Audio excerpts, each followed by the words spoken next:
অন্তর্বর্তীকালীন সরকারের একটা ফেইলিউরের জায়গা হচ্ছে যে ফ্যাসিবাদের পতনের পরে এই হাসিনা এবং শেখ পরিবার আওয়ামী লীগের যত কাল্ট ছিল তার যে ইমেজগুলো ছিল এগুলোকে সাফিসিয়েন্টলি প্রচণ্ড গতিতে এবং অল্প সময়ে বুলডোজ করতে না পারা, এবং এই ৩২ নম্বরটা দায়িত্ব নিয়ে সরকারের পক্ষ থেকে বুলডোজ করে দেওয়া দরকার ছিল। পৃথিবীর ইতিহাসের গণ অভ্যুত্থানের ইতিহাস, যুদ্ধের ইতিহাস যদি দেখা হয়, এগুলো বারবার করা হয়েছে, একবার দুইবার না। অতএব সেই জায়গাটা করতে না দিয়ে যেটা হচ্ছে যে জনগণের কাছে অনেক দায় চাপায়া দেওয়া হচ্ছে যে ওনারা করলে করুক, ওনারা মূর্তি ভাঙলে ভাঙুক। এই রায়ের মধ্য দিয়ে তার পুরোপুরি রাজনৈতিক মৃত্যু হলো কিনা? আপনাকে অসংখ্য ধন্যবাদ। তার রাজনৈতিক মৃত্যুর জন্য রায় পর্যন্ত অপেক্ষা করার দরকার নেই। উনি যেদিন দেশ থেকে পালিয়ে গেলেন, এবং খুব ইন্টারেস্টিংলি উনি বেছে বেছে শেখ পরিবারের সবাইকে ওনার সাথে নিলেন, বা আগে পেছনে তাদেরকে চলে যেতে উনি পথ করে দিলেন, এবং দেশে তার কোটি কোটি যারা ভক্ত, সমর্থক, কর্মী এবং ছোট ছোট নেতারা আছেন বিভিন্ন জেলায়। আওয়ামী লীগের যে আগুন সন্ত্রাস। ধন্যবাদ। আজকে রায়ের পরে হচ্ছে শহীদ সালাউদ্দিন কাদের চৌধুরীর একটা পুরাতন ইন্টারভিউ কথা মনে পড়েছে আর কি। ওখানে উনি বলছিলেন যে সাংবাদিকরা অনেকে প্রশ্ন করছে যে আপনার বিরুদ্ধে তো আইসিটিতে মামলা হচ্ছে, হবে, চলমান, এরকম একটা সময় আর কি। উনি বলছিলেন যে আমার সুনির্দিষ্ট প্রস্তাব হচ্ছে যে এই ট্রাইব্যুনালটা যেন চলমান থাকে, তাহলে বসন্ত যখন রাজনীতির মৌসুম বদলাবে না তখন আরো নতুন নতুন লোকরা এখানে আসামি হিসাবে আসবেন, তাদের বিচার আচার হবে, এরকম একটা কথা বলেছেন আর কি। তো বাংলাদেশের হিস্ট্রিতে যে সকল পলিটিশিয়ান এবং পার্লামেন্টারিয়ানদেরকে আমরা পছন্দ করি এবং মানে ওয়ান অফ দ্য বেস্ট যদি বলা হয় top 10 parliamentarian of the country, সেক্ষেত্রে সালাউদ্দিন কাদের চৌধুরী স্ট্যান্ডস পারহ্যাপস নাম্বার 1, যদি না হয় অ্যাটলিস্ট টপ 10-এ আছে। তো সেই জায়গাটা আজকে sadly as a tragic reality হিসাবে বাস্তবায়িত হয়েছে যে যিনি একটা মিথ্যা মামলার এবং বিচারিক প্রহসনের মধ্য দিয়ে রাজনৈতিক বিরোধী দলকে অথবা দিল্লির আধিপত্যবাদের বিরুদ্ধে যারা রাজনীতি করেন তাদেরকে নিশ্চিহ্ন করে দেবার যে কাজটা করেছিলেন, একটা জুডিশিয়াল ফার্স করেছেন, সেই জায়গাটা আজকে একটা ন্যায্যতার মাধ্যমে বিচার দিয়েছে একই কোর্ট। তাদেরকে তিনি বাংলাদেশে রেখে গেলেন, সেদিনই তার রাজনৈতিক মৃত্যু হয়েছে। তার রাজনৈতিক মৃত্যু হয়েছে যখন তিনি নির্বাচনকে ভয় পাওয়া শুরু করলেন এবং একটার পর একটা রিগড, শ্যাম এবং নিজেদের মধ্যে নিজেদের নির্বাচন করা শুরু করলেন। তার রাজনৈতিক মৃত্যু তখনই হয়েছে যখন আমরা তার পাশে আর কোনো প্রবীণ বর্ষিয়ান আওয়ামী লীগ নেতাকে না দেখে সালমান এফ রহমান বা এস আলমকে দেখা শুরু করলাম। সো তার রাজনৈতিক মৃত্যু আসলে আজকে যদি বলেন না, এটা একেবারেই না, তার রাজনৈতিক মৃত্যু বহু আগে হয়েছে। আর আজকে রায়ের প্রসঙ্গে যেটা বলি, রায় তো এটাই হওয়ার কথা ছিল, এবং এটা কেবল আমরা জানতাম তাই নয়, এটা স্বয়ং শেখ হাসিনাও বলেছেন যে রায় এরকমই হবে।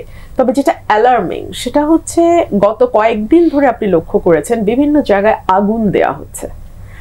আমার মনে আছে 13-14 সালে যখন কেউ বাংলাদেশে কথা বলার সুযোগ পেত না বা বলতো না, সেই সময়ে বিএনপির অবরোধ চলছিল এবং বিএনপির ব্যাপারে আওয়ামী লীগ খুব আগুন সন্ত্রাস শব্দটা ব্যবহার করত। সেই 13-14 সালে আমি পত্রিকায় একেবারে খুঁটে খুঁটে পড়ে পড়ে বলতাম যে কত তারিখে কোন পত্রিকায় কোথায় আওয়ামী লীগের বা যুবলীগের বা ছাত্রলীগের কাউকে পাওয়া গেছে যে আগুন দিচ্ছে এই অবস্থায়। সো আজকে এত বছর পরে আবারও সেটাই দেখা গেল যে আগুন সন্ত্রাসটা আসলে এটা ওদের একটা সিগনেচার আইটেম। সো ওরা এটা আগেও করেছে, আমরা শাহবাগে দেখেছি, আরো আগে যখন 96-তে তারা বিরোধী দলে ছিল, 94 থেকে 96, শাহবাগে তারা এভাবে হোটেল শেরাটনের সামনে বাসে পেট্রোল বোমা দিয়ে মেরেছিল। সো এটা আবার শুরু হয়েছে। গতকালকে সজীব ওয়াজেদ জয়ের একটা সাক্ষাৎকার যুগান্তরে এসছে, সেখানে তিনি বলেছেন আগামী নির্বাচনকে আমরা পণ্ড করে দেব। আজকে শেখ হাসিনার একটা অডিও কল আমি আজকে শুনেছি, কালকেও লিক হতে পারে, আমি জানি না কবে হয়েছে। উনি বলেছেন যে আওয়ামী লীগ তো নিষিদ্ধ হয়েই গেছে, তো এখন আওয়ামী লীগের নেতাকর্মীরা যা ইচ্ছে তাই করতে পারে। সো একদিকে নেতাকর্মীদেরকে উনি দেশে ফেলে নিজে নিরাপদে চলে গেছেন, এবং তার ছেলে তো এটা স্বীকারই করেছে।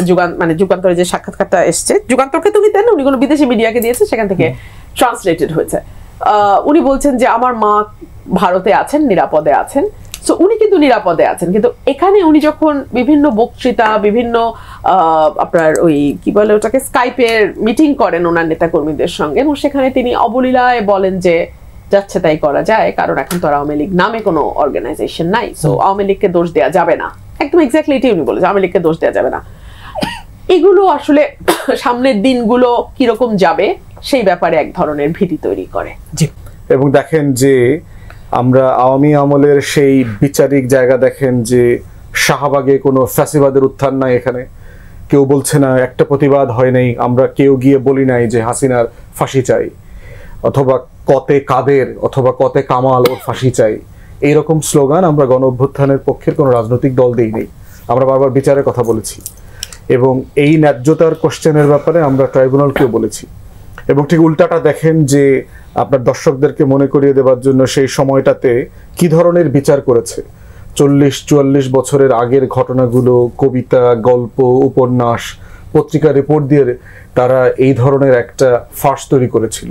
স্কাইপ গেট যে কেলেঙ্কারিটা হয়েছে, সেখানে আপনার জাজ নাসিম, একটা ক্রিমিনাল, আমি জানি না ও পলাতক না মরে গেছে, সে নিজামুল হক নাসিম বেলজিয়ামে সাম জিয়াউদ্দিনের সাথে কথা বলতেছে যে রায় লিখে দেওয়ার জন্য, কারণ এগুলো তো সে বোঝে টোঝে না, এইসব কি সব আন্তর্জাতিক অপরাধ টপরাধ, 600 পৃষ্ঠার রায় লিখে পাঠাচ্ছে ইমেলে, তো বলতেছে আপনাকে তো রাতে পাঠাইছি, এটা এখনো পৌঁছে নাই, বড় ডকুমেন্ট তো, তবে বলছে যে আমি পাইছি কিন্তু খুলতে পারতেছি না। এই ধরনের রায় লিখে নিয়ে আসার যে ফার্স আমরা দেখেছি যে আপনার প্রসিকিউশন টিমের জিয়াদ মালুম নামে এক বাটপার ছিল, সে বলতেছে যে আমি খাড়াইয়া যাবো, আমার বয়া দেবেন বারবার। তারপরে হচ্ছে নাসিম বলতেছে যে সরকার তো পাগল হয়ে গেছে, একটা রায় লাগবে, তাড়াতাড়ি রায় লেখা পাঠানোর জন্য আর কি। এই বিচারিক প্রক্রিয়ার মধ্যে আমরা তখন দেখেছি যে মাওলানা সাঈদীর বিরুদ্ধে যে সুখরঞ্জন বালি, যাকে জোর করে ধরে নিয়ে আসছে তার বিরুদ্ধে সাক্ষী দেওয়ার জন্য, তিনি অস্বীকার করার কারণে তাকে কোর্টের প্রেমিসিস থেকে কিডন্যাপ করা হয়েছে, কিডন্যাপ করে আপনার সীমান্তের ওই পারে ফেলে দিয়ে আসছে। সেই মানুষটা 5টা বছর ভারতের জেলে ছিল। আমরা দেখেছি এখানে যে সারা দুনিয়ার ইন্টারন্যাশনাল কমিউনিটি সেই বিচারিক প্রক্রিয়াকে কিভাবে প্রশ্নবিদ্ধ করেছে।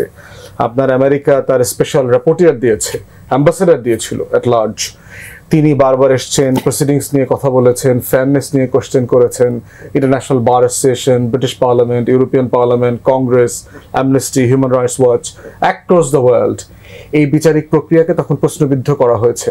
Despite all this, Hasina went through it. এই বিচারিক প্রক্রিয়াকে সে কন্টিনিউ করেছে শুধুমাত্র দিল্লিকে অ্যাপিস করবার জন্য। ঠিক তার উল্টা দিকে দেখেন, আজকের এই বিচারিক প্রক্রিয়াতে 1 বছরের ব্যবধানে এটার প্রসেস, প্রসিডিংস, ফেয়ারনেস, এটার স্ট্যান্ডার্ড, এটার কোনো কিছু নিয়ে ইন্টারন্যাশনাল কমিউনিটিতে কোনো প্রশ্ন তৈরি হয় নাই। কারণ এর ভিতরে কোনো জিঘাংসা ছিল না। এর ভিতরে হচ্ছে আপনার কাকে রাজনৈতিক প্রতিশোধ নেওয়া, ঐতিহাসিক বিদ্বেষ, আমার ক্ষমতার বলয়ের জন্য কোনো দলকে অন্য দল থেকে আলাদা করবার মীমাংসা করা, সেটেলমেন্ট করা, এর কোনো কিছু এর ভিতরে ছিল না। এটা ছিল পিওরলি জাস্টিস, যে একটা গণহত্যা হয়েছে, 1400 শহীদ হয়েছে, জাতিসংঘ যেই থরো ইনভেস্টিগেশন রিপোর্ট দিয়েছে তার প্রেক্ষিতে এখানে একটা বিচার হয়েছে। এবং এই বিচারিক প্রক্রিয়াতে মধ্য দিয়েও কিন্তু রাষ্ট্র শুধুমাত্র অতীতের বিচার করেছে তা না, রাষ্ট্র আগামী দিনের বিচারও কিন্তু করে দিয়েছে। প্রত্যেকটা পলিটিশিয়ান যারা আগামী দিনে ক্ষমতায় যাবেন, দেশ শাসন করবেন, তারা ফ্যাসিস্ট হয়ে উঠবার আগে তারা এখনই যে এলিমেন্টগুলো শো করছেন, এটার মধ্য দিয়ে তাকে এটা মনে করায় দেওয়া হচ্ছে যে আপনার ফিউচার রিয়েলিটিটাকে মাথায় রেখে দেশ গভর্ন করতে হবে। আদারওয়াইজ হাসিনার মতো বিচারিক প্রক্রিয়া, গণ অভ্যুত্থান, সনদ, আকাঙ্ক্ষা প্রত্যেকবার ঘুরে ঘুরে আসবে, এবং কোনো রাজনৈতিক দল যে যত বড় সাইজের হোক না কেন, তার এই সাইজ এই বাস্তবতা থেকে তাকে আড়াল করতে পারবে না। তাই হাসিনার এই বিচারিক রায়কে আজকে আমরা স্বাগত জানাই, এবং আমরা বোধ করছি যে ইনসাফের কোশ্চেনে আমাদের সবচেয়ে ঘৃণিত যে শত্রু, তার প্রতি ইনসাফ করতে পারাটা হচ্ছে রাষ্ট্র হয়ে ওঠার মানদণ্ড। তাই তার ব্যাপারে আমাদেরকে ব্রুটালি ইনসাফ করতে হবে, এবং এই বিচারিক প্রক্রিয়াকে অ্যাবসলিউটলি যেটা ফেয়ারনেস মানে রিকোয়ার করে সেই জায়গাটাতে যেন আমরা মেনটেন করতে পারি, সেইটা প্রসিকিউশন টিমকে, আইসিটিকে কন্টিনিউয়াসলি মেনটেন করতে হবে। জি, আবার আপনার কাছে আসবো।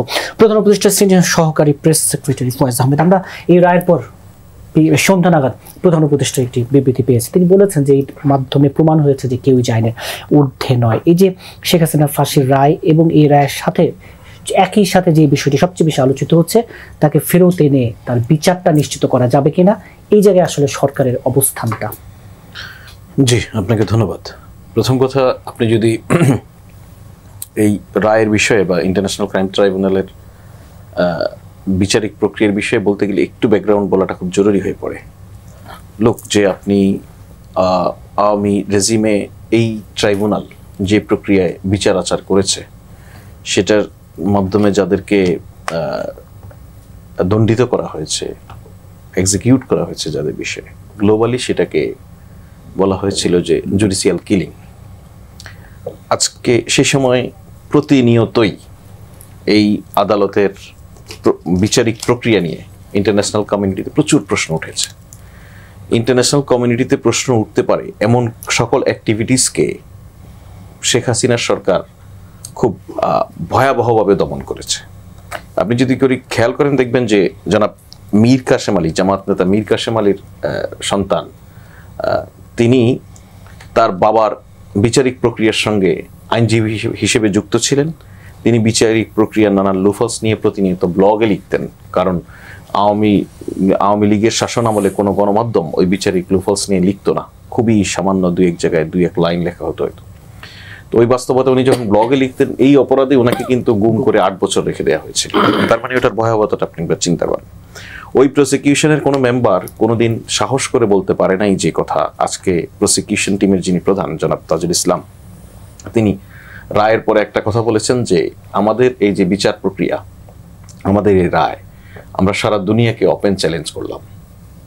সারা দুনিয়া আমাদের এখানকার কোনো যদি ত্রুটি খুঁজে বের করতে পারে করুক, এবং আমরা প্রত্যাশা করি দুনিয়ার যে কোনো আদালতেই যদি আমরা যেভাবে উপস্থাপন করেছি, যে তথ্য উপাত্ত নিয়ে আসতে সক্ষম হয়েছি, সেটা যদি উপস্থাপন করি, আমরা যেরকম রায় এখানে পেয়েছি তেমনটাই সারা দুনিয়ার আদালতে পাবে বলে আমাদের বিশ্বাস। হয়তো দুনিয়ার এক এক দেশে বা মানে আপনার সর্বোচ্চ শাস্তির এক এক রকম নিয়ম কানুন আছে, সেটা ডিফারেন্ট।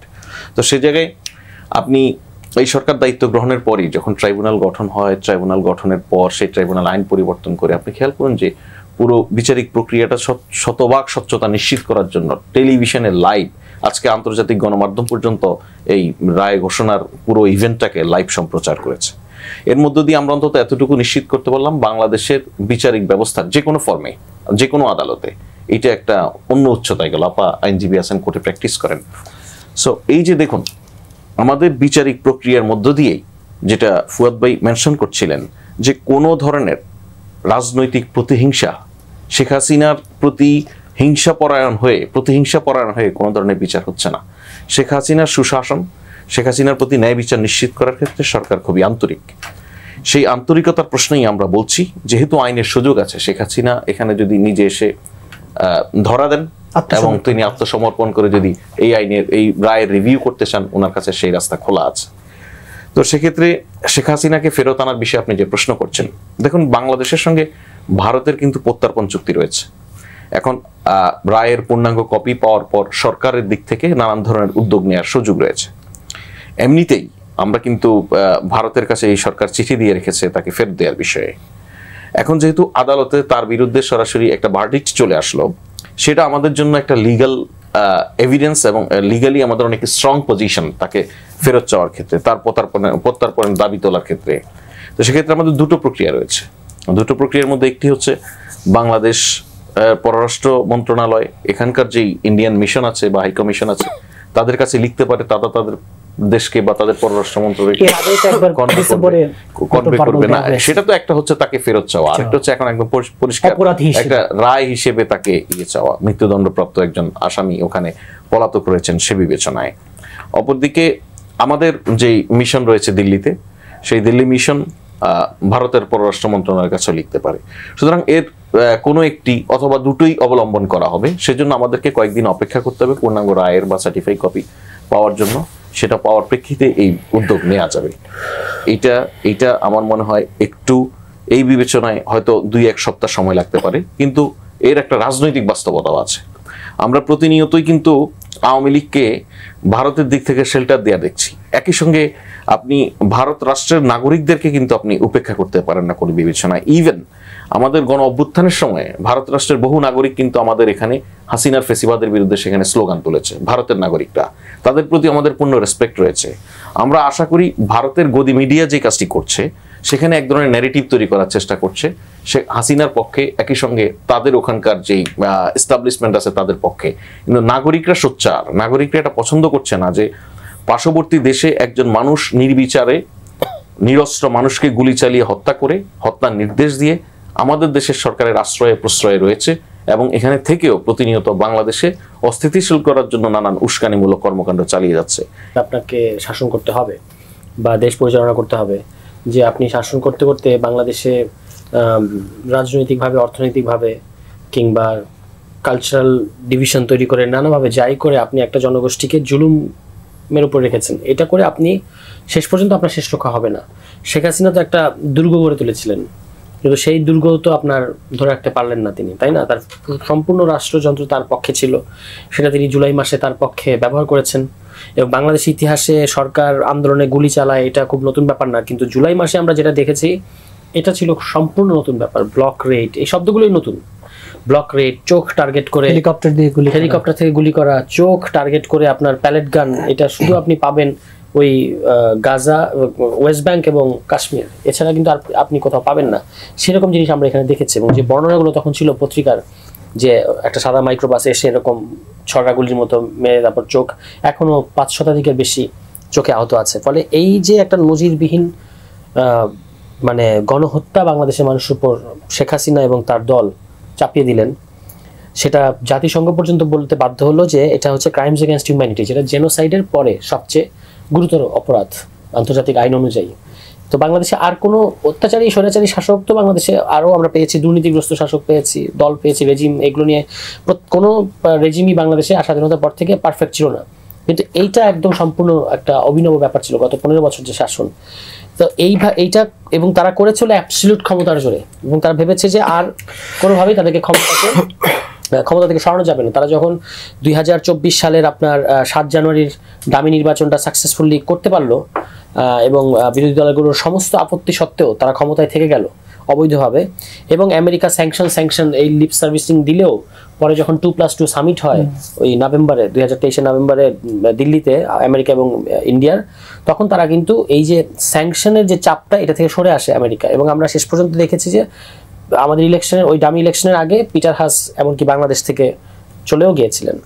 তো তখন শেখ হাসিনার একটা ওই যে কোথায় আজ সিরাজ শিকদারের মতো, কোথায় আজ আমেরিকা, এরকম একটা দম্ভ তার মধ্যে তৈরি হয়েছিল। তিনি 6 মাসের মধ্যে সেটা একটা এমন একটা মানে ব্লো তাকে মানে ফেস করতে হয়েছে, যেটা তিনি নিজেও হয়তো কখনো কল্পনা করেন নাই যেরকম হবে। এমনকি আমরা যে বিভিন্ন বর্ণনায় শুনতে পেয়েছি যে তিনি 5 তারিখেও ভাবতে পারেন না যে তাকে চলে যেতে হবে, তাই না?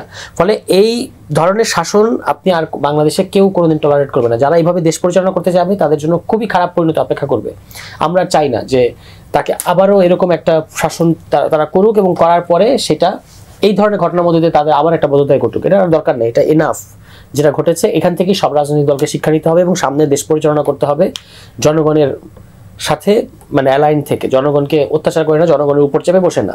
এটাই হচ্ছে এই পুরো ঘটনার আপনার রাজনৈতিক তাৎপর্য আমি মনে করি। এর বাইরে এই যে ন্যায় বিচার আজকে যেটা হলো, মানে সবাই বলছে যে ন্যায় বিচার, আমি মনে করি যে এটা ন্যায় বিচারের পথে একটা অগ্রগতি। কারণ আমরা ন্যায় বিচারটা তখনই হবে যখন আমরা আসলে শেখ হাসিনাকে এই বিচারের মুখোমুখি করতে পারবো, মানে বিচারটা যখন আমরা কার্যকর করতে পারবো। আপনারা দাবিও জানিয়েছেন 1 মাসের মধ্যে যেন ফিরে এনে। হ্যাঁ, মানে আসলে কেন ইন্ডিয়া দেবে না? 1-1.5 বছর আপনি আমার একজন মানে পলাতক আসামিকে আশ্রয় দিবেন এবং তারপর আশা করবেন যে আমরা আজকে আবার তাদের শিরোনামে কি বলেছে, তাদের একটা আজকে তারা একটা বিবৃতি দিয়েছে, ওখানে বলেছে committed to best interest of Bangladesh people. মানে ফার্স, মানে আপনি গণহত্যাকারীকে ওখানে জায়গা দিয়েছেন, অফিস করতে দিচ্ছেন, সে ওখান থেকে কলকাঠি নাড়িয়ে এখানে বাংলাদেশের নাশকতা সৃষ্টি করছে, কলকাতায় তার সমস্ত লোকজন বসে বাংলাদেশ বিরোধী ষড়যন্ত্র করে যাচ্ছে, আর আপনি বাংলাদেশের মানুষের ইন্টারেস্টের জন্য নাকি কমিটেড। এটা তো আমরা বিশ্বাস করি না। এবং ইন্ডিয়া গত 1.5 বছর আসলে দেখিয়েছে তারা এখানে বাংলাদেশের মানুষের চেয়ে তাদের বেশি আওয়ামী লীগকে দরকার। তো এটা যদি ইন্ডিয়ার সিদ্ধান্ত হয় তাহলে আমাদের তো তার সাথে বরফটা গলবে না। বরফ গলতে হলে তাকে বাংলাদেশের মানুষকে ভরসা করতে হবে, বাংলাদেশের মানুষের সাথে সম্পর্ক করতে হবে, যেটা ইন্ডিয়ার কোনো কার্যক্রম আমরা দেখি না। তার উচিত ডেফিনেটলি এই যে আমরা যেমন তার বিচ্ছিন্নতাবাদীকে এখানে জায়গা দিই নাই, তাদেরও উচিত সেই গুড জেস্টার হিসেবে আমাদের গণহত্যাকারীকে তারা জায়গা দেবে না, এটা আমরা তাদের কাছে প্রত্যাশা করি। কিন্তু সেটা বাস্তবতা দেখা যাচ্ছে যে ইন্ডিয়া সেই আসলে যতই আমরা বলি তারা সেদিকে কিন্তু যাওয়ার কোনো লক্ষণ দেখা যাচ্ছে না। বিরতিতে যাবো, তার আগে একটু ছোট করে জেনবে যে এই রায়ের পর আজকে 32 নম্বরে দিনভর যা ঘটলো কিভাবে দেখছেন? দেখেন, এটা আমি মনে করি যে বারবার ওইটাকে টার্গেট করে একটা জিনিস যেটা হচ্ছে কি, মানে আজকে তো আমাদের শেখ হাসিনাকে ঘৃণা করা এবং শেখ হাসিনার এই যে বিজয়, আমাদের যে একটা বিজয় হলো, তো একটা বিচার ইনসাফের দিকে আমরা এগিয়ে গেলাম, এটা একটা আমাদের উদযাপনের বিষয় আছে। এইটাই আমাদের করতে থাকা উচিত ছিল। ওই দিকে এটা ডাইভার্ট করার কারণে কিন্তু এই যে আপনি ধরেন এই প্রসঙ্গটা আনলেন, গণমাধ্যমে কিন্তু সব গণমাধ্যমে আলোচনা হচ্ছে, হ্যাঁ সেটাই আমি বলছি, এটা তো আজকে আমাদের আলোচনা করার কথা না। 32 নম্বরের এর আগেও বুলডোজার দিয়ে এখানে ছাত্র জনতার ক্ষোভ সেখানে এটার উপর আছড়ে পড়েছে এবং তার যৌক্তিক কারণও ছিল। কিন্তু এখন এবার আবার আজকে যাওয়ার ফলে যেটা হয়েছে যে পুলিশ বা সেনাবাহিনীর সাথে ছাত্র জনতার একেবারে এটা হচ্ছে, এটা দরকার ছিল না আমি বলে মনে করি। ব্যারিস্টার রুমিন ফারহানা, এই যে শেখ হাসিনার ফাঁসির রায়ের পর আমাদের পররাষ্ট্র উপদেষ্টা এবং মন্ত্রণালয় থেকে তাকে ফেরত চেয়ে আবারও চিঠি পাঠানো হবে, এই ধরনের কথা বলা হয়েছে। অথচ জবাবে ভারত আজকে যে একটি বিবৃতি দিয়েছে, খুবই সাদামাটা একটি বিবৃতি, যেখানে বলা হয়েছে বিষয়টি নজরে এসেছে এবং এর মধ্যে ফয়েজ আহমেদ বলছিলেন যে ঘনিষ্ঠ প্রতিবেশী হিসেবে বাংলাদেশের মানুষের সর্বোত্তম স্বার্থে নয়াদিল্লি প্রতিশ্রুতিবদ্ধ। এই প্রতিশ্রুতির আসলে কি অর্থ বহন করে এবং বাংলাদেশের শান্তি, স্থিতিশীলতা, গণতন্ত্র, অন্তর্ভুক্তিমূলক ব্যবস্থার বিষয়ে ভারতের অঙ্গীকার। প্রশ্নটা এভাবে রাখতে চাই, আসলে এই রায়ের পর অন্তত ভারত একটু চাপ বোধ করবে কিনা তাকে ফিরিয়ে দিতে? দেখুন, ভারত চাপ বোধ করবে কিনা আমি জানি না, কিন্তু ভারত কোনো অবস্থাতেই শেখ হাসিনাকে বাংলাদেশে ফেরত দেবে না, কোনো অবস্থাতেই না। কারণ শেখ হাসিনার নিজের মুখে স্বীকারোক্তি, আমি ভারতকে যা দিয়েছি সেটা ভারত চিরজীবন মনে রাখবে। সো তারপরে আমি দেখলাম যে এই রায়ের আগে তার ছেলে যেটা বললেন যে আমার মা ভারতে আছে এবং সেফ আছে, ভালো আছে, ভারত তাকে ভালো রেখেছে। এবং শেখ হাসিনার একটা ইন্টারভিউতেও দেখলাম তিনি বলছেন যুক্তিসঙ্গত কিছু বাধা নিষেধ ছাড়া তার মুভমেন্ট, কথা বলা, কোনোটাতেই কোনো অসুবিধা নাই। প্রধান উপদেষ্টা যখন দায়িত্ব নিলেন, তার প্রথম যেই কথাটি তিনি ভারতকে বলেছিলেন যে অ্যাটলিস্ট শেখ হাসিনা যেন মুখ বন্ধ রাখে, প্রথম দিককার কথা, যখন শেখ হাসিনার অডিও এবং বিভিন্ন বক্তব্য ফাঁস হওয়া শুরু হলো, তিনি বলেছিলেন যে শেখ হাসিনা যেন মুখ বন্ধ রাখে। সেই অনুরোধও কিন্তু ভারত রাখে নাই।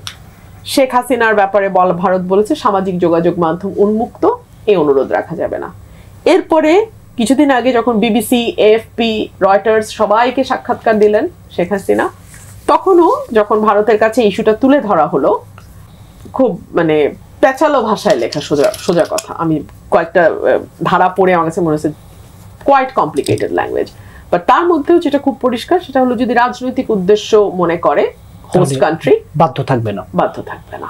সো এই সকল কিছুর বিবেচনা, এবং সবচেয়ে গুরুত্বপূর্ণ যেটা, যে শেখ হাসিনাকে যদি ফেরত পাঠায়, ভবিষ্যতে কেউ কোনোদিন ভারতের জন্য এইভাবে ঝুঁকি নেবে না।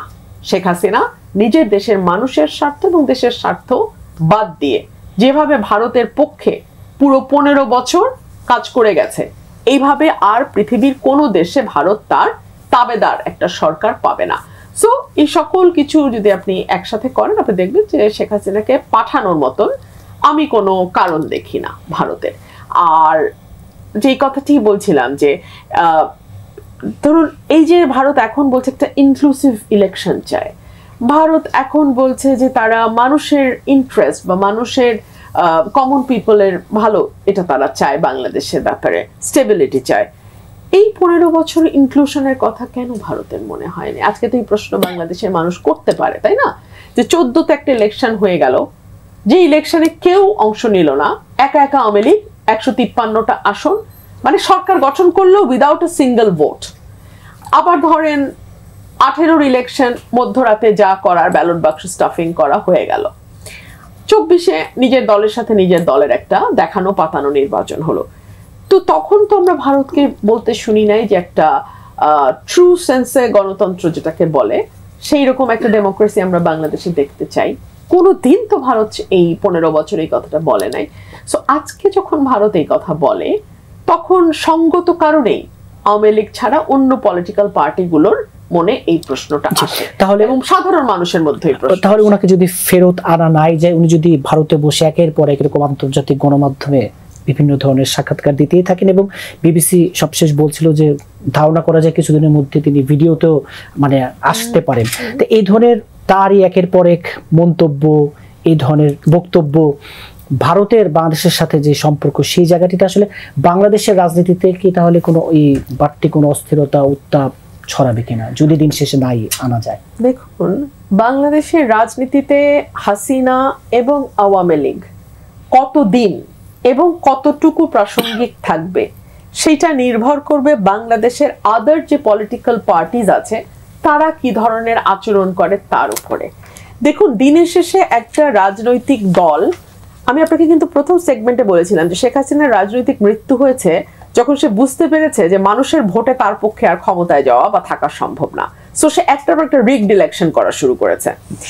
একইভাবে বাংলাদেশের মানুষের চাহিদা, বাংলাদেশের মানুষের কল্যাণ, বাংলাদেশের সার্বিক রাষ্ট্রের কল্যাণ যদি পলিটিক্যাল অন্য যে আদার পলিটিক্যাল পার্টিস গুলো আছে তারা যদি সেটা মিট করতে পারে, তারা যদি সেই স্ট্যান্ডার্ডে কাজ করতে পারে, সেই সার্ভিস দিতে পারে, তাহলে certainly in due course of time Sheikh Hasina বা আওয়ামী লীগ আজকের যেই প্রাসঙ্গিকতা তারা দেখাচ্ছে সেটা থাকবে না।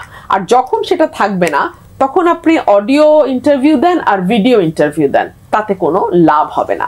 আর একজন পলিটিক্যাল পার্সন যখন প্রাসঙ্গিকতা হারান তখন মিডিয়ারও কিন্তু সেই ব্যক্তির ব্যাপারে বা সেই দলের ব্যাপারে আর কোনো ইন্টারেস্ট থাকে না। মিডিয়া তার ব্যাপারে ইন্টারেস্ট শো করে খুবই ব্রুটালি যার ব্যাপারে আপামর মানুষের ইন্টারেস্ট আছে। নিঃসন্দেহে ব্যারিস্টার আসাদুজ্জামান ফুয়াদ, যে ভারতের প্রতিক্রিয়া এবং আজকের পরে ভারত কিছুটা হলেও জটিল পরিস্থিতিতে পড়বে কিনা এবং আওয়ামী লীগকে প্রাসঙ্গিক রাখার চেষ্টা ভারত এভাবে চালিয়ে যাবে কিনা? হিস্টোরিক্যালি তো সে চালিয়ে গিয়েছে।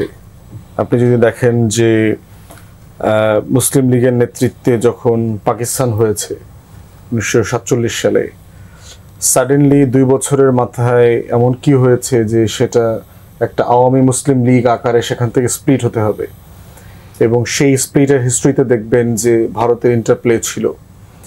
এবং স্বাধীনতা যুদ্ধের ইতিহাসেও ভারতের যে সাহায্য করবার জায়গাটা আসে সেটা মোটেই সৎ ছিল না। এখানে কোনো মানে বাংলাদেশকে ভালোবেসে বাংলাদেশিদেরকে ভালোবেসে এই কাজটা করেছে তেমনটা মনে হয়নি। এবং বারবার কিন্তু আলোচনাটা এসছে যে আমাদের প্রবাসী সরকারটা কোথায় গঠিত হবে, এটা নিয়ে কিন্তু যথেষ্ট বিতর্ক ছিল। মাওলানা ভাসানী কিন্তু বারবার বলেছেন যে এটা লন্ডনে হওয়া উচিত, যেহেতু আমাদের ওখানে বড় প্রবাসী কমিউনিটি আছে। সেক্টর কমান্ডারে বলেছিলেন যে আমরা দেশের ভিতরে চিটাগং হিল ট্র্যাক্সে করব। কিন্তু দিন শেষে তখন আওয়ামী লীগের যে সেগমেন্টটা ছিল তারা মানে ভারতের বলয়ের ভিতরে সেটা নিয়ে গেছে। এবং ভারত তো বারবার এটা প্রমাণ করেছে যে 72 থেকে 75-এর শাসনামলে আমরা দেখেছি যে কিভাবে সেই 71-এর নভেম্বরের 7 দফা চুক্তির ভিত্তিতে বারবার বাংলাদেশকে তার বলয়ের ভিতরে নিয়ে যাওয়া এবং একটা করদ রাজ্যে পরিণত করা। 75 থেকে 81 পর্যন্ত দেখেন কন্টিনিউয়াসলি আমাদের বর্ডারকে আনসেফ করা, হত্যা করা, এই কাদের সিদ্দিকের মতো ক্রিমিনাল গুণ ভারতের গোলামদেরকে দিয়ে এখানে সন্ত্রাস তৈরি করা, এখানকার স্টেবিলিটি নষ্ট করা, প্রত্যেকটা কাজ সে করেছে। শহীদ প্রেসিডেন্ট জিয়াউর রহমানকে হত্যাকাণ্ডের পিছনে সে জড়িত, এবং এই যে হাসিনাকে দিয়ে নেগোশিয়েট করানো, ডক্টর কামালকে দিয়ে হাসিনাকে ফেরত পাঠানো, এরশাদকে সেনাপ্রধান বানানো, এর প্রত্যেকটা জিনিসের পিছনে ইন্ডিয়া ইনস্ট্রুমেন্টাল রোল প্লে করেছে। এবং দিন শেষে এটা প্রত্যেকটার জন্য আমাদের জাতি হিসেবে মাসুল দিতে হয়েছে। তাই আপনি যেটা জিজ্ঞেস করেছেন, বাংলাদেশকে পরিষ্কার থাকতে হবে, ভারতের সাথে আমার কোনোদিন কোনো সম্পর্ক ছিল না, ভারতীয়দের সাথেও আমাদের কোনো সম্পর্ক ছিল না। বাট ফ্যাক্ট হচ্ছে আমরা দুইটা প্রতিবেশী রাষ্ট্র। ভারত হচ্ছে বাংলাদেশের প্রধানতম শত্রু রাষ্ট্র। আমার স্বাধীনতা, সার্বভৌমত্ব, জাতীয় নিরাপত্তার সবচেয়ে বড় হুমকি। এটা ধরে নিয়ে ভারতের সাথে আমার সম্পর্ক থাকবে ওয়ার্কিং রিলেশনশিপ। যেভাবে চায়নার সাথে ভারতের সম্পর্ক আছে, পাকিস্তানের সাথে ভারতের সম্পর্ক আছে, নেপালের সাথে আছে, মালদ্বীপের সাথে আছে, একইভাবে থাকবে আমাদের সাথে সম্পর্ক। কিন্তু আমাদের বটম লাইন খুব পরিষ্কার, বাংলাদেশিদেরকে বুঝতে হবে যে ভারত আমাদের বন্ধু কোনোদিন ছিল না, ভবিষ্যতে কোনোদিন হবে না। তাই এই রায়ের আগে পরে ভারতের রিয়াকশন, হাসিনাকে নিয়ে সে কি ভাবছে, এগুলো আমাদের কাছে খুব পরিষ্কার। লেন্দুক দর্জিকে নিয়ে ভারত যা করেছে, হাসিনাকে নিয়েও তাই করবে। এবং ভারত এটা একবার দুইবার না, বহুবার করেছে। নেপালের, মালদ্বীপের, শ্রীলঙ্কার, পলাতক নেতাদেরকে আশ্রয় দিয়ে ওখানকার স্টেবিলিটি নষ্ট করা, গণতন্ত্রের যে যাত্রা ছিল সেটাকে আপনার ক্ষয়িষ্ণু করে দেবার যে চেষ্টা, সেটা সে বারবার করেছে। তাই ভারতের এই রিয়াকশনে আমরা মোটেই আশ্চর্য হওয়ার কিছু নাই, এটা খুবই স্বাভাবিক এবং সে এভাবেই করবে। আগামী দিনগুলোতে ফেরত দেওয়ার প্রশ্ন আসে না, কারণ দিলে 1 বছরের ভিতরে দিয়ে দিত। সে ন্যূনতম আমাদেরকে গত 1 বছরে রিগ্রেট করা, তার যে দিল্লির যে পলিসি ছিল সেগুলোর ফেলিয়ার নিয়ে আলোচনা করা, বাংলাদেশে হাসিনার গভর্নেন্সকে, এই রেজিমকে টিকায় রাখার জন্য চেষ্টা করা, কোনো কিছুর ব্যাপারে সে রিগ্রেট করে নাই এবং কোনোভাবেই বাংলাদেশের সাথে সম্পর্ক তৈরি করবার জন্য ন্যূনতম কোনো আন্তরিকতা দেখায় নাই। অতএব ফিউচারে সে এই আন্তরিকতা দেখাবে তার ন্যূনতম কোনো সম্ভাবনা নাই এবং এটাই বাংলাদেশের সকল রাজনৈতিক দলকে, দেশবাসীকে খুব পরিষ্কার করে বুঝতে হবে। যেই দল করেন না কেন, দেশের স্বার্থের প্রশ্নে, জাতীয় সংহতির প্রশ্নে ভারতের অবস্থান আগেও বদলায় নাই, ভবিষ্যতেও কোনো দিন বদলাবে না। ফয়েজ আহমদ, একটু 32-এর ঘটনা নিয়ে সৈয়দ তুষারকে প্রশ্ন করছে, আপনাকে প্রশ্নটা রাখতে চাই যে 32-এ আজকে যে ঘটনা ঘটলো, নিঃসন্দেহে আজকে তো পুরো ঢাকায় এক ধরনের দেখেছে সরকারের সর্বোচ্চ প্রস্তুতি ছিল।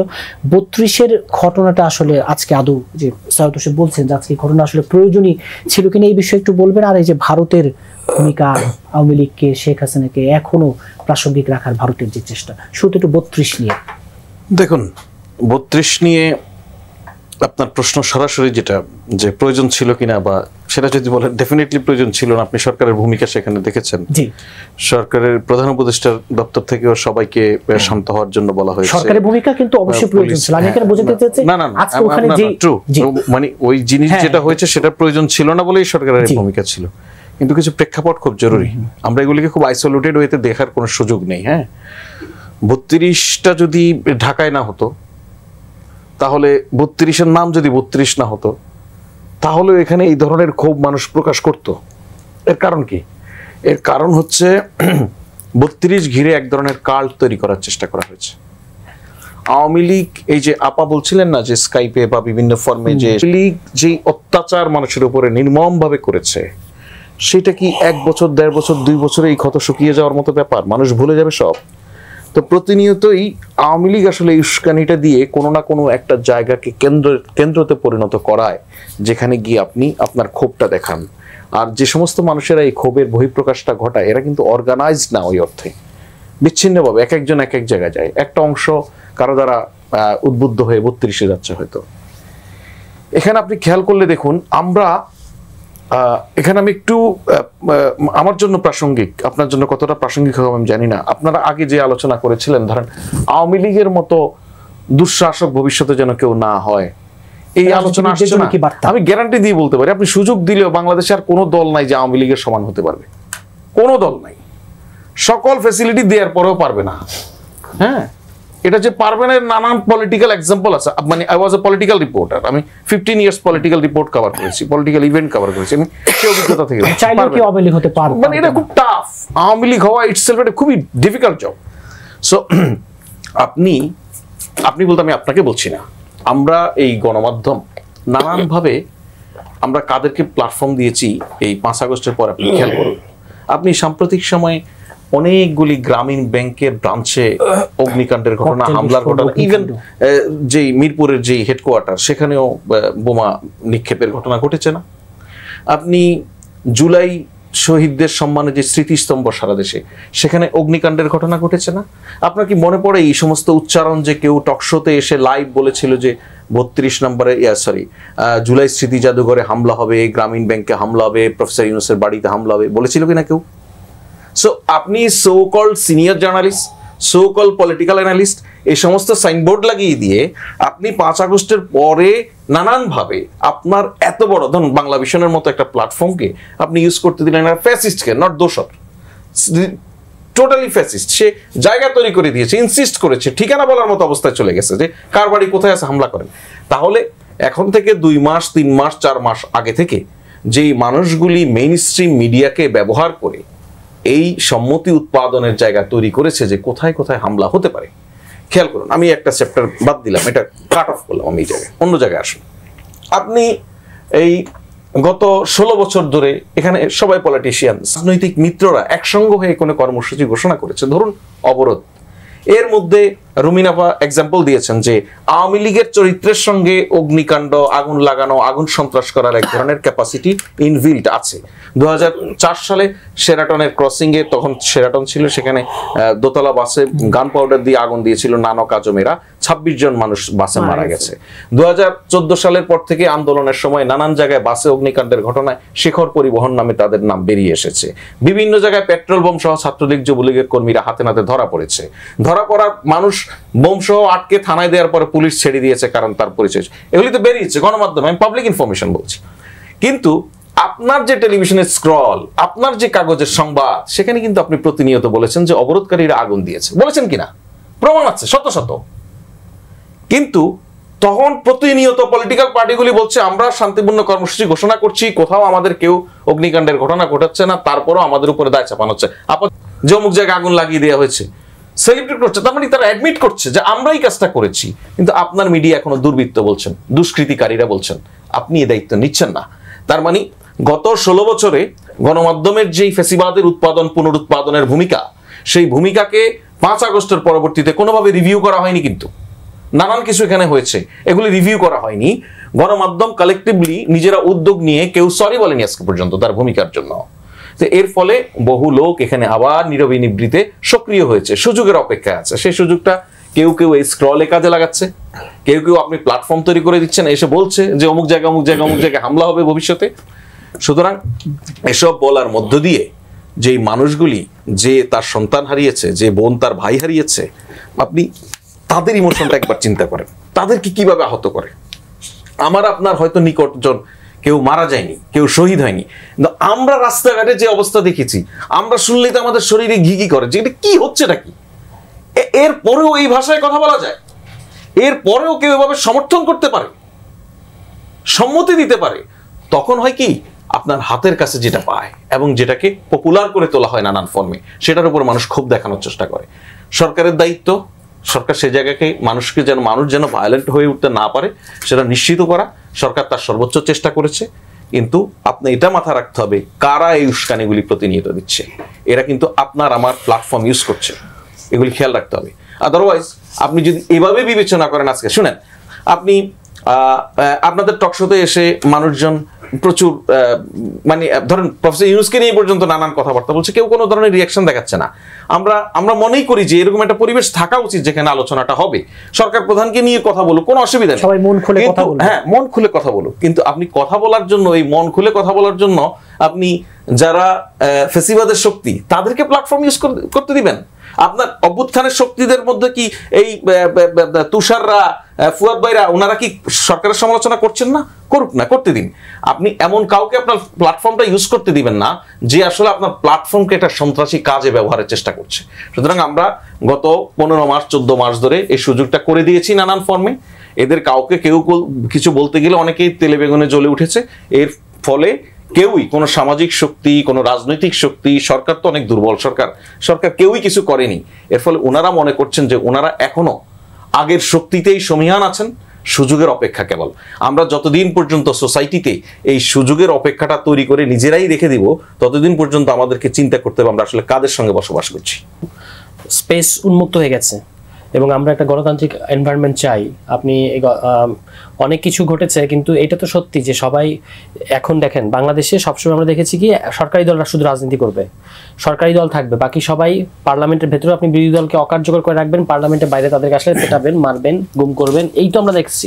কিন্তু গত 1 বছর তো আমরা দেখলাম যে সমস্ত রাজনৈতিক দল তাদের রাজনীতি করতে পারছে, সমালোচনাও আছে পরস্পরের, এমনকি সরকারের সমালোচনা, আবার প্রয়োজনে যৌক্তিক পক্ষাবলম্বন সরকারের, যেখানে সরকারের আমাদের সমর্থন দরকার সেখানে আমরা দিয়েছি, এটা আমরা করেছি। এখন এইটা করছি আমরা যারা এই গণতান্ত্রিক ফ্রেমের মধ্যে আছি। আমি আপনার এখানে আরেকদিন বলেছিলাম জাতীয় পার্টির প্রসঙ্গে যে গণতান্ত্রিক ফ্রেমটার বাইরে তার জন্য এটা প্রযোজ্য হবে না, গণতান্ত্রিক ফ্রেমের ভিতরে যারা আছে তাদের ভিতরে। এখন এই মত প্রকাশের স্বাধীনতা কিংবা এই যে স্পেস উন্মুক্ত হয়েছে, এটাকে আপনি ব্যবহার করবেন সন্ত্রাসের পক্ষে মানে কি বলে বৈধতা উৎপাদনের জন্য, মতাদর্শ উৎপাদনের জন্য, সেটা তো মানে করতে দেওয়াটা বা সেটাকে টলারেট করা কিন্তু গণতান্ত্রিক সরকারের চরিত্র না। গণতান্ত্রিক সরকারের কাজ হচ্ছে যে আপনি যে ধরনের বক্তব্য, যে উনি যেটার কথা বললেন এতক্ষণ, এটা তো সত্য, এবং আমি তো চেহারা দেখতে পেলাম যে কার কার এই বলার পরে কার কার নাম আমার মাথায় মধ্যে আসলো, যে তারা যখন বলছেন যে অমুক অমুক জায়গায় হামলা হবে, এটাও মানে হবে এটা বাংলাদেশে, এটা যখন বলছেন তখন তো আপনি একটা ভায়োলেন্সকে ইনসাইট করছেন এবং সেটা জনগণের বিরুদ্ধে যাচ্ছে। যে কোনো গণতান্ত্রিক সরকারের কাজ হচ্ছে জনগণের পক্ষে থাকা, ফলে সরকারের সেখানে ব্যবস্থা নিলে কিন্তু আবার সরকারের বদনাম হবে। ওই একটা কতগুলো ফ্যাসিস্ট জড়ো হয়েছিল রিপোর্টার্স ইউনিটিতে, সেখানে যখন পুলিশ তাদেরকে গ্রেফতার করেছে সেটা নিয়ে কত ধরনের বদনাম হয়েছে। গণতান্ত্রিক সরকার মানে তো এই না যে আপনি জনগণের নিরাপত্তা এবং গণতন্ত্রকে আপহোল্ড করার জন্য কোনো ধরনের পদক্ষেপ নেবেন না, এটা তো না, নিষ্ক্রিয়তা তো না। ঠিক আছে, সরকারকে পদক্ষেপ নিতে হবে যখন যখন প্রয়োজন পড়বে, এবং এই মত প্রকাশের স্বাধীনতাকে আপনি মানে ফ্যাসিস্ট আইডিওলজি এক্সারসাইজ করার জন্য ব্যবহার করতে পারবেন না।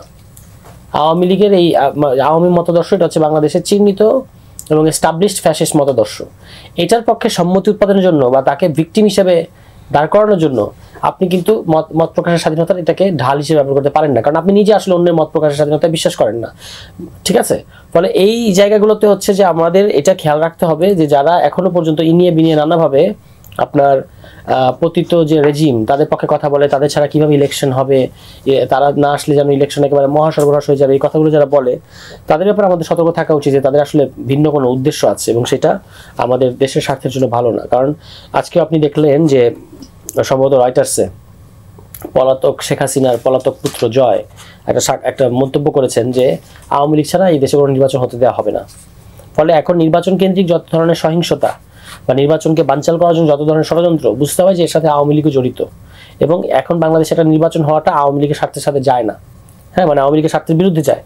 ফলে এই যে আওয়ামী লীগকে না আনলে কিভাবে নির্বাচন হবে এই কথা বলার আর কোনো সুযোগ নাই। কারণ আওয়ামী লীগকে আপনি নির্বাচনে আনলেন মানে হচ্ছে জনগণের যে ক্ষোভ আছে আওয়ামী লীগের উপরে, তারা যখন প্রতিরোধ করতে চাইবে আওয়ামী লীগকে, তখন পুলিশ কি করবে? ওই মুহূর্তে আওয়ামী লীগকে প্রোটেকশন দিবে। আমরা কি পুলিশের কাছে এটা চাই? যে আওয়ামী লীগ তো আমরা মনে করি যে একটা সন্ত্রাসী মানে এন্টারপ্রাইজ এই মুহূর্তে, তাদেরকে তো তাদের হয়ে তো জনগণের বিরুদ্ধে তো পুলিশ দাঁড়াতে পারে না, তাই না? এই জিনিসগুলো আমাদের পরিষ্কার বোঝাপড়ার দরকার ছিল, সেটা আমাদের দেশে এটার ব্যাপারে ঐক্যমত্য নাই। এই ব্যাপারগুলোতে আমরা আজকে বোঝাপড়া কি হলো? না, হয় নাই এখনো। আমরা এইসব ব্যাপারে আপনি দেখবেন যে পৃথিবীতে এই যে ধরনের গণ অভ্যুত্থান বা বড় বড় ঘটনা যেখানে ঘটে, এই যে আমরা ঐক্যমত্য কমিশনে বসলাম, এগুলো করলাম, তার চেয়ে সবচেয়ে আগে জরুরি ছিল প্রথম দিকেই একেবারে ইনিশিয়াল পর্যায়ে একটা 1-2 পাতার এগ্রিমেন্টে আসা, পিস অ্যাকর্ড। যেমন ধরেন চিলিতে হয়েছে, এটা চিলিতে গণ অভ্যুত্থান এই মানে রিসেন্ট টাইমে 7-8-10 বছরের মধ্যে যখন হয়েছে, তখন ওই যারা নেতৃত্ব দিয়েছে, যে রাজনৈতিক দলগুলো, যতগুলো পক্ষ আছে, শুধু রাজনৈতিক দল না, এই যে আমাদের দেশের বৈষম্য বিরোধী ছাত্র আন্দোলন একটা আন্দোলনের প্ল্যাটফর্ম ছিল, এই ধরনের যে প্ল্যাটফর্ম, রাজনৈতিক দল সহ আন্দোলনের সমস্ত শক্তি একটা পিস অ্যাকর্ডে আসে যে কি করবেন আর কি করবেন না। হ্যাঁ, যেমন আওয়ামী লীগ প্রশ্নে আমাদের একটা ঐক্যবদ্ধ অবস্থানে আসা উচিত ছিল একেবারে শুরু থেকেই। এখনো ধরেন আমরা কিন্তু এই ব্যাপারে সুস্পষ্ট বিভিন্নভাবে আমরা বলি, আমরা পরিষ্কারভাবে, সরকার তো আসলে আওয়ামী লীগকে নিষিদ্ধ করে নাই, সরকার তার সাংগঠনিক কার্যক্রম স্থগিত করেছে। এবং আমরা বলছি যে বিচারিক প্রক্রিয়ায়, আমরা যেহেতু শাহবাগ না, ফলে আমরা তো বিচারিক প্রক্রিয়ার কথা বলবো, আমরা তো বলবো না যে ফাঁসি দিয়ে দেন কিংবা নিষিদ্ধ করে দেন, আমরা বলছি যে আওয়ামী লীগকে বিচার ফেস করতে হবে। হ্যাঁ, এই জিনিসগুলোর ব্যাপারে যে আমাদের একটা এগ্রিমেন্ট হলো না রাজনৈতিক দলগুলোর মধ্যে বা পক্ষগুলোর মধ্যে, এটাই হচ্ছে যে সমস্ত অশান্তির এখন মূলে। আপনি দেখবেন যে এক এক দল এক এক সময় এক একটা পজিশন নেয়, এবং বেশিরভাগ ক্ষেত্রেই কখন আমি দলীয় স্বার্থটাকে সামনে আনবো আর কখন আমি জাতীয় স্বার্থটাকে প্রাধান্য দেবো, এই মানে ভেদ বুদ্ধি কিন্তু আমাদের মধ্যে কম মানে দেখা যাচ্ছে, বিশেষত রাজনৈতিক দলগুলোর মধ্যে এটা কম। এইটা হচ্ছে আনফরচুনেট ঘটনা, কারণ এটা সুযোগ নেবে যদি আমাদের মধ্যে ফাটল দেখা দেয়। বৈচিত্র্য থাকবে, ভিন্নমত থাকবে, কিন্তু যদি আমাদের মধ্যে মুখোমুখি অবস্থান দাঁড়ায়, যেটা কিছুদিন আগেও খুব কথার মধ্যে খুব একটা উত্তাপ ছিল বিভিন্ন রাজনৈতিক দলের মধ্যে, 14-15 মাস ধরে লাগাতার দলগুলোর মধ্যে আলোচনা হয়েছে, কিন্তু দিন শেষে তো দেখা গেছে যে অনেক গুরুত্বপূর্ণ বিষয়ে যেমন একমত হয়েছে দলগুলো, আবার অনেক বিষয়েই তারা একমত হতে পারে নাই। আমি এখানে খুব কোনো দোষের কিছুও দেখি না। আমরা যখন বসেছিলাম, আমরা কি এইভাবে বসেছিলাম যে আমরা সকল বিষয়ে সকল পলিটিক্যাল পার্টি আমরা একমত হব? না। তবে সার্ভার যেটা বললো যে কয়েকটা ভেরি বেসিক বিষয়ে হয়তো ঐক্যমত হওয়ার একটা ব্যাপার ছিল, সেটা হলে ভালো হতো। শুরুতে, অফকোর্স শুরুতে সেটা হলে ভালো হতো, হয়নি সেটা। আর পরবর্তীতে যেটা হলো সেটা হচ্ছে যে আমরা দেখলাম বেশ কয়েকটি জায়গায়, সংবিধান সংশোধনের বেশ কয়েকটি জায়গায় সকল পলিটিক্যাল পার্টি কিন্তু ছাড় দিয়ে তারপরেও একটা মোটামুটি ঐক্যমত এসছে। ধরুন পার্লামেন্টে আপার হাউস এবং লোয়ার হাউস থাকবে, বলা হলো এক ব্যক্তি 10 বছরের বেশি প্রধানমন্ত্রী বা রাষ্ট্রপতি থাকতে পারবে না, বলা হলো ডেপুটি স্পিকার এবং সংসদীয় গুরুত্বপূর্ণ 5টি কমিটির প্রধান বিরোধী দল থেকে নিতে হবে। এরকম বেশ কিছু বিষয়ে মোটামুটি একমত হয়েছে, আবার অনেকগুলো বিষয়ই একমত হয় নাই। তো আমার মনে হয় যে দলগুলো যেটুকু বিষয় একমত হয়েছে সেটাকে সামনে নিয়েই যদি আমরা এইটা নির্ধারণের ভার মানুষের হাতে ছেড়ে দিই তাহলে সকলের জন্যই ভালো হয়।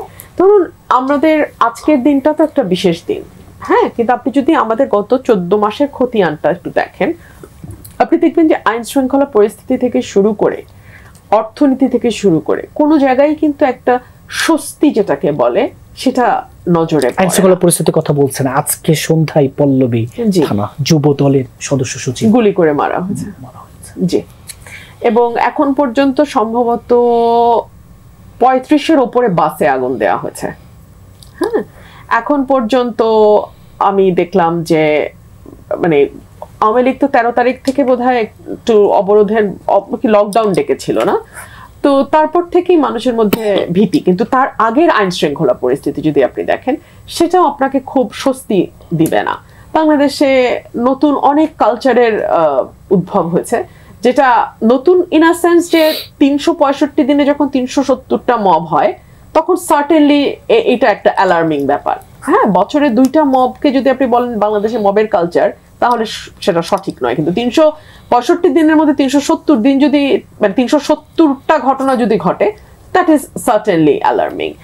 আবার দেখলাম যে নির্বাচনকে সামনে রেখে আওয়ামী লীগের সভানেত্রীর পুত্র গতকালকে বলেছেন তিনি বাংলাদেশের নির্বাচন আওয়ামী লীগ হতে দেবে না, একদম কোট আনকোট এটা বলেছে যে বাংলাদেশের নির্বাচনকে ভেস্তে দিবে না কি পণ্ড, the word he use was পণ্ড করে দেবে, নির্বাচন হতে দেবে না। তো অনেকেই তো কাজ করছে বাংলাদেশে যাতে ফেব্রুয়ারিতে নির্বাচন না হয়। আওয়ামী লীগ তো ঠিক আছে, আমরা জানি যে আওয়ামী লীগের কোনো দরকার নাই, মানে আওয়ামী লীগ নির্বাচন চাবে এটা স্বাভাবিক না চাওয়ারই কথা, কিন্তু আওয়ামী লীগের বাইরেও তো অনেক পলিটিক্যাল পার্টি আছে যারা একটার পর একটা অজুহাত সামনে নিয়ে আসছে, যারা একটার পর একটা মানে কখনো বলছে নিম্নকক্ষে পিআর চাই, কখনো বলছে তারা যে পিআর না হলে নির্বাচনই তারা করবে না, কখনো বলছে জুলাই সনদ বাস্তবায়ন হতে হবে, কখনো বলছে যে গণভোট আগে হতে হবে তারপরে নির্বাচনে যাবে। আমি জামাতের কথা বলছি। সো এরকম সকল দলই যে চাইছে ফেব্রুয়ারিতে নির্বাচন হোক তেমন নাও হতে পারে, কারণ দেখুন গণ অভ্যুত্থানের পর ক্ষমতার কাছাকাছি থাকা এক জিনিস আর মানুষের ভোটে ক্ষমতায় যাওয়া আরেক জিনিস। সো যেই দলটা হয়তো জন্মের পরে কখনো এতটা প্রিভিলেজড অবস্থায় থাকে নাই, কিংবা যেই গোষ্ঠীটা হয়তো কখনো কল্পনাও করে নাই যে ক্ষমতার এত আশপাশে তারা ঘোরাঘুরি করতে পারবে, তাদের জন্য সার্টেনলি এই সময়টা হচ্ছে তাদের লাইফের একটা চমৎকার সময়। সো এই সময়টা যাতে দীর্ঘ হয়, এই সময়টা যাতে নিষ্কণ্টক হয়, নির্বাচনের মতন কোনো ঝামেলা যাতে মাঝখানে চলে না আসে, সেজন্য অনেক পক্ষ কাজ করবে। এটাতে মানে এটা খুব অবাক হওয়ার মতনও বিষয় না। আর ভারত হয়তো নির্বাচনের কথা বলছে, কিন্তু একই সঙ্গে তারা ভারত এবং western world which is significant, তারা ইনক্লুশনের কথা বলছে। ভারতের কথা আমি ধরি না, কিন্তু ওয়েস্টার্ন ওয়ার্ল্ড ইনক্লুশনের কথা বলছে। তাহলে গত 14 মাস আসলে আমরা কি বুঝাইতে পারলাম তাদেরকে, তাই না? মানে আমরা যেই বুঝ থেকে কথা বলছি সেই বুঝটা তো তাইলে আমরা বাইরে ডেসিমিনেট করতে পারি নাই, উই ফেইলড। হয় আমরা ক্ষমতা নিয়ে খুব ব্যস্ত ছিলাম, কিংবা হয়তো আমরা ভাবছি যে আওয়ামী লীগের নেতাদের মানে যারা পালাইতে পারে নাই তাদের বাড়িতে গিয়ে 10 লাখ 15 লাখ টাকা চাঁদা আনাটা আমার কাছে more important than to make the entire world understand what has happened in August 2024. So আমি যে কারণে বলছিলাম যে আমি সামনে কিন্তু খুব ভালো সময় দেখি না, আমি সামনে ফেব্রুয়ারি মাসে নির্বাচনও দেখি না।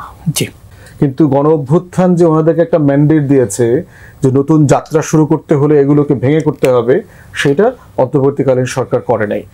আজকে যে ওখানে ছাত্র জনতা ওখানে যারা গ্যাদার হয়েছে বাকিটা ভাঙার জন্য, এর পুরো দায় আওয়ামী লীগের।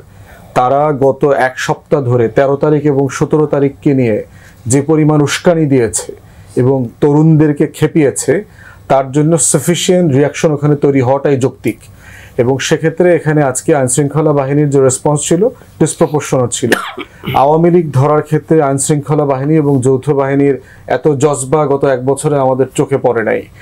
যে গত 14 মাসে গণ অভ্যুত্থানে যারা গণহত্যায় অংশগ্রহণ করেছে, গুম খুনে অংশগ্রহণ করেছে, হাজার হাজার নেতাকর্মীরা যে পালায়ে গেছে এবং পালায়ে যেতে সাহায্য করা হয়েছে, সেই প্রসেসের ভিতরে আমরা এত জজবা দেখি নাই।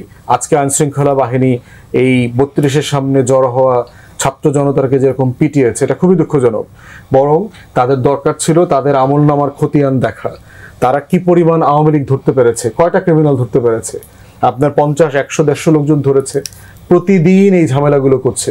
চিটাগংয়ে দেখলাম উকিলরা, আওয়ামী উকিল, ঢাকা সুপ্রিম কোর্টে আওয়ামী উকিলরা হাসিনার পক্ষে কথা বলছে, ঢাকা বিশ্ববিদ্যালয়ের ডেপুটি রেজিস্ট্রার। কোথায় সেই জজবা? আইনশৃঙ্খলা বাহিনীর কোনো জজবা তো আমরা দেখতে পাচ্ছি না, যৌথ বাহিনীর তো কোনো জজবা দেখতে পাচ্ছি না, অন্তর্বর্তীকালীন সরকারের ভিতরেও সেই ডিসাইসিভনেস দেখতে পাচ্ছি না। তাহলে একটা রিয়াকশন প্রত্যাশিত, কিন্তু রিয়াকশনটাকে আপনি রাষ্ট্র চ্যানেল করবে না, কিন্তু জনগণ যখন সেই রিয়াকশনের দায়িত্ব নেবে তখন সেটাকে দায় আকারে পোট্রে করা, এইটাই হচ্ছে ফ্যাসিবাদের পলিটিক্স। এবং একইভাবে দেখেন বেগম জিয়াকে যখন এক কাপড়ে ঘর থেকে বের করা হয়, ওনার বাড়িটা বুলডোজ করে দেয়নি। সেই বুলডোজ করবার পরে কি সুশীল সমাজের এই রিয়াকশন আমরা দেখেছি? ঢাকাতে বিভিন্ন জায়গাতে টকশোতে নিউজে আমরা কি দেখেছি যে এখানে মায়া কান্না হচ্ছে? তখন তো দেখি নাই, তখন তো এটার পক্ষে জাস্টিফাই করা হয়েছে। বেগম জিয়া তো স্বৈরাচার ছিলেন না, বেগম জিয়া তো এখানে ফ্যাসিবাদ কায়েম করেন নাই, বেগম জিয়া তো বাংলাদেশে হিটলারের শাসন ব্যবস্থা কায়েম করেন নাই, রাতের ভোটে নির্বাচিত হন নাই। তাহলে ওনার ঘর ভাঙার এই লেজিটিমেসি কোত্থেকে এসছে? সেদিন তো এই রিয়াকশনটা আমরা দেখি নাই যে মব হচ্ছে বলে সুশীলরা কথা বলছে। অতএব 32 এক্সিস্ট করতে পারার কথা না গণ অভ্যুত্থানের পাশাপাশি। আওয়ামী লীগের কোনো কাল্ট, কোনো মাজার থাকতে পারে না। গণ অভ্যুত্থান থাকবে, তা না হচ্ছে আওয়ামী লীগের এই কাল্টিশ ইমেজগুলো থাকবে। এটা একটার সাথে একটা মিউচুয়ালি ইনক্লুসিভ জায়গা না। অতএব সেই জায়গাতে আমি 32-এর যে পজিশন ছাত্র জনতা নিয়েছে, এটা একটা ভ্যালিড পজিশন, লেজিটিমেট পজিশন, এবং এটা তারা ইনভাইট করেছে এই গত 1-2 সপ্তাহ ধরে 13 আর 17 তারিখকে ঘিরে। নির্বাচনের ব্যাপারে আমার পজিশন বরাবরই একই রকম। আমি বরাবরই আস্থাশীল ছিলাম। প্রফেসর ইউনূসের ডিসেম্বর 25 থেকে জুন 26-এর যে ডেডলাইন উনি গত বছর দিয়েছেন, এবং সেটা সাফিসিয়েন্টলি আমি ট্রাস্ট করেছি। আমার ব্লাড প্রেশার নির্বাচনের ব্যাপারে 3 তারিখের ব্যাপারে কখনোই আপ ডাউন করে নাই, ওটা 120-80-তে ছিল, এবং আমি বিশ্বাস করি নির্বাচন ফেব্রুয়ারিতে হয়ে যাবে। এইটা কোনোভাবে এদিক সেদিক হবে না। প্রশ্ন হচ্ছে নির্বাচনটা কতটা ভালো হবে। যেভাবে ঈদের আনন্দের কথা বলা হচ্ছে, ঈদের আনন্দটা আসলে কার জন্য হবে? একটা দলের জন্য ঈদের আনন্দ হবে কিনা?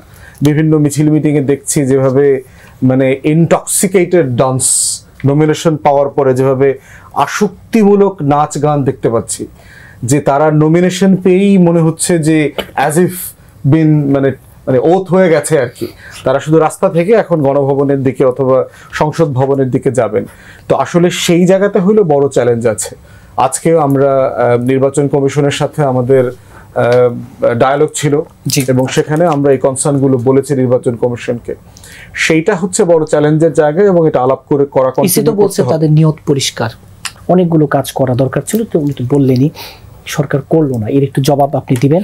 আর হচ্ছে এই যে নির্বাচন নিয়ে এখনো শঙ্কার কথা, হবে কিনা? আচ্ছা, একটা হচ্ছে উৎসবের হবে কিনা? গণ অভ্যুত্থানের পরে গণ অভ্যুত্থানের লেগেসি নিয়ে সরকার অনেকগুলি কাজ করার প্রয়োজন ছিল, সেটা করলো না বা করতে পারলো না কেন, সে বিষয়টা খুব সংক্ষেপে বলি। সেটা নিয়ে আসলে বহুবার আমরা কথা বলেছি, বহুবার আলাপ হয়েছে। আনফর্চুনেটলি এই ফেইলিয়রটা যতটা না সরকারের, তার চেয়ে বেশি আমাদের পলিটিক্যাল পার্টিগুলির। ওনারা বসে সরকারটা বানিয়েছে। সরকারটাকে ঠিক আমি একটা ওয়ার্ড ইউজ করি মাঝে মাঝে, না ঘরকা না ঘটকা, না বিপ্লবী না সংবিধানের মধ্যে, এই ধরনের একটা কনফিউশন তো রেখেছে। এটা তো খুব অ্যাবসলিউট, এটা তো আমরা কেউ অস্বীকার করতে পারছি না। সুতরাং একই সঙ্গে এই সরকারকে যখনই কোনো সিদ্ধান্ত নিতে হয়, একই সঙ্গে বিপ্লবের স্পিরিটকে ধারণ করতে হয়, আবার একই সঙ্গে এই সংবিধান, এই নিয়ম কানুন, এই আমলাতন্ত্রের দিকে তাকিয়ে থাকতে, এটা একটা চ্যালেঞ্জ। সো এই কারণেই হয়তো প্রত্যাশা অনুযায়ী অনেক ক্ষেত্রে অ্যাকশনটা হয় না আর কি, সেটা বললাম। আরেকটা হচ্ছে আপনি ইলেকশন নিয়ে অনিশ্চয়তার কথা বলছেন যে 12 তারিখ, সেই জন্য আপা একটু পার্সোনালি নিতে পারেন, সে জায়গায় আমি আগেই ক্লজ দিয়ে রাখলাম পার্সোনাল। দেখুন, পলিটিক্সে আমি একটা কথা বলছিলাম যে ইলেকশনে আমরা একটা ফেসের মধ্যে ছিলাম যখন মনে হচ্ছিল না যে ইলেকশনটা ঠিক আসলে শুরু হয়েছে কিনা, আমরা ইলেকশন ফেসে ঢুকতে পারলাম কিনা। এর একটা বড় কারণ ছিল বিএনপির মতো পার্টি তাদের ক্যান্ডিডেট অ্যানাউন্স করছিল না অনেকদিন। তো তাদের ক্যান্ডিডেট অ্যানাউন্স করার মধ্য দিয়ে কিন্তু এটা সত্যিই যে আমরা আরেকটা বড় ধাপে ইলেকশনের ফেসে চলে গেলাম, তাই না? আপনি এখন খেয়াল করলে দেখবেন যে কাগজে এখন নিউজ হয় বিএনপির সঙ্গে তার শরিকদের অবস্থান কি হবে, তার মিত্রদের অবস্থান, তাই না? সেটা একটা ভেরি মাচ এটা এই ইলেকটোরাল পলিটিক্যাল যেগুলি হয়, রিপোর্টিং যেগুলি হয়, সেই রিপোর্টিং এর মাত্রাটা হচ্ছে ওই জায়গায়, কিন্তু আমরা একদম নির্বাচনের কমপ্লিট একদম ফাইনাল ফেসে যখন থাকি সেটা এখন হচ্ছে সেই জায়গা থেকে আছে। তাহলে মুশকিল কোনটা কেন আমরা প্রায়শই এই কথাটা শুনি এখনো ফেব্রুয়ারিতে নির্বাচন নিয়ে অনিশ্চয়তা? দেখুন, আজকে এই ফুয়াদ ভাইরা কি আজকে ইলেকশন কমিশনের সঙ্গে ডায়ালগ করলো? আজকে এত বড় একটা ঘটনা, ধরুন কোর্টে ভার্ডিক্ট হচ্ছে, সেটা নিয়ে অনেকের ব্যস্ততা, কিন্তু যার যেই প্রতিষ্ঠানগুলি তারা কিন্তু নির্বাচন নিয়ে ঠিকই ব্যস্ততা দেখিয়েছে। অপরদিকে প্রধান উপদেষ্টা আজকে 64 জেলার ডিসিদেরকে নিয়ে বসলেন শুধু পার্টিকুলারলি নির্বাচনের প্রস্তুতি নিয়ে। উনি ওখানে একটা কথা বলেছেন, আমি পার্টিকুলারলি জাস্ট বলে রাখি, সেটা হচ্ছে আগামী নির্বাচনটা শুধুমাত্র একটা নির্বাচন নয়, এটা গতানুগতিক একটা নির্বাচন, এটা দেশ রক্ষার নির্বাচন, হ্যাঁ, জাতিকে রক্ষার পরিবর্তনের নির্বাচন। সো আপনি ইলেকশনের ওই কাজগুলি হচ্ছে। এখন মুশকিল হচ্ছে কি, এক, এই যে আওয়ামী লীগ নানান জায়গা থেকে বলছে ইলেকশন পন্ডু করে দিব, হতে দিব না, এ ধরনের কথাবার্তা বলছে না। সো এইটা তো ইলেকশনের আগের দিন পর্যন্ত নাগরিকদের মনে এক ধরনের অনিশ্চয়তা তৈরি করবে। আমি এখানে উদাহরণ হিসেবে সবসময় যে কথাটা বলি, 2014 সালে যে নির্বাচন, আপা শুরুর দিকে বলছিলেন যে নির্বাচনের এক্সাম্পল, যে 153 জন বিনা প্রতিদ্বন্দ্বীতে যখন নির্বাচিত হয়ে যায়, বিশ্বাস করুন তখন পলিটিক্যাল রিপোর্টার হিসেবে আমরা ভোটের দিন সকাল পর্যন্ত মনে করেছিলাম নির্বাচন বলি কোনো কারণে বন্ধ হয়ে যাবে। 153 জনই যেখানে নির্বাচিত হয়ে গেছে। সুতরাং আওয়ামী লীগের মতো একটা বড় প্লেয়ার অ্যাবসেন্স পরিষ্কার তার কৃতকর্মের কারণে, তাদেরকে বাদ দিয়েই বাংলাদেশের নির্বাচনমুখী মানুষ নির্বাচনমুখী, পলিটিক্যাল পার্টিগুলি নির্বাচনমুখী। সে জায়গায় আওয়ামী লীগ প্রতিনিয়ত তার অর্থ এবং প্রোপাগান্ডা উইংকে কাজে লাগিয়ে এই জিনিস স্টাবলিশ করার চেষ্টা করছে যে আমরা নির্বাচন করতে দিব না, আর প্রোপাগান্ডা উইং বলছে যে নির্বাচনটা ঠিক হবে না। অপরদিকে বিএনপিতে ধরুন একটা বড় দল, সেখানে মনোনয়ন বঞ্চিত শত শত, তড়িঘড়ি করে বিদেশিদের হাতে বন্দরের চুক্তিটা কেন হইল আমি বুঝতে পারলাম না। আর সরকারের মেয়াদ আছে তো তাহলে 2 মাস। আমরা দেখলাম আলী রিয়াজ উইরা যাইতেছে ফার্স্ট ক্লাসের টিকিট কাইটা, এমিরেটসে বোধ হয় না, মোস্ট এক্সপেন্সিভ এয়ারওয়েজ কোনটা, এমিরেটসই হবে। আবার ওনারে দেখলাম নতুন আরেকটা পদে নেওয়া হয়েছে ফর দিস 2 মান্থস অনলি। মানে এই যে আপনি মনে করেন যে মুখে বলবেন কাজ হবে অন্যরকম, এইটাতে আপনি you can get away by doing that. No, people can read between the lines, people can read what you really want to, what is your intention, but you are saying something different. Doesn't matter, people can read it. So এই যে সিদ্ধান্তগুলা যে সরকারের এখন পুরাপুরি focus হওয়ার কথা নির্বাচন, সেই সরকার এখন বন্দর নিয়ে কি করে না করে, হ্যাঁ, যেটা একটা নির্বাচিত সরকারের দায়টা। মানে আমি ফায়েজের সাথে যদি সম্পূর্ণ একমত হয়ে যায় আমার ভাইয়ের সাথে, তাহলে ফেব্রুয়ারিতে 5 তারিখে নির্বাচন শেষ। তাহলে আজকে নভেম্বরের কত তারিখ? 17 তারিখ। তাহলে আপনার হাতে আছে এক্স্যাক্টলি 2 মাস 10 দিন বা 15-20 দিন, এই তো 2.5 মাসের মতো। 2.5 মাসের হাতে থাকতে আপনি পাগলের মতো চেষ্টা করবেন আইন শৃঙ্খলা পরিস্থিতি যাতে ভালো থাকে, আপনি পাগলের মতো চেষ্টা করবেন দলগুলো যাতে আরো বেশি নির্বাচনমুখী হয়। সেই জায়গায় আপনি এই ধরনের সুপার টেকনিক্যাল ডিসিশন নিচ্ছেন, আপনি নতুন নতুন লোকের নতুন নতুন পদে করতেছেন, অ্যাপয়েন্টমেন্ট দিচ্ছেন, এটা ভালো ভাইব্রেশন দেয় না। আর আমরা যারা কথা বলি, আমরা কিন্তু মাঠের সঙ্গে থেকে কথা বলি।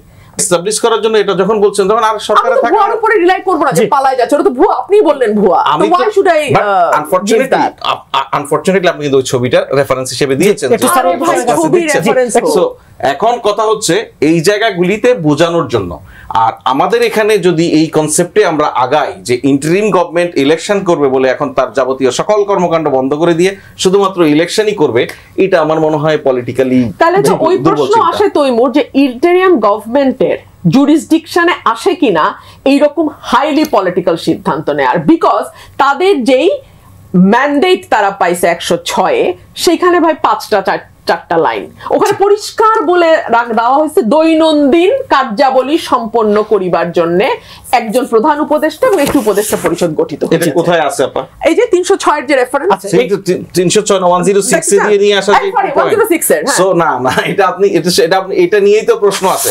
আরেকটা জিনিস আমি এখানে পরিষ্কার করি, আপনারা পলিটিক্যাল পার্টি যদি এই গভর্নমেন্টের এই ম্যান্ডেট নিয়ে প্রশ্ন তোলার তোলেন, তাহলে আবার আমি সেটা বলবো যে আপনারা বসে ডিসাইড করেছেন সরকারটা কেমন হবে। এটা আপনাদের নির্বাচন এবং সংখ্যা এবং এই যে সবশেষ না, নির্বাচন নিয়ে কোনো শঙ্কা নাই, কিন্তু নির্বাচনের পরিবেশ নিয়ে শঙ্কা নাই। ঈদের আনন্দ আসলে কাদের জন্য এটা বলাটা অতিরিক্ত হয়ে যাবে, এটা না, ব্যাপারটা এরকম না। মাঠ পর্যায়ে বেশ সংখ্যা আছে এবং এটাও সত্য।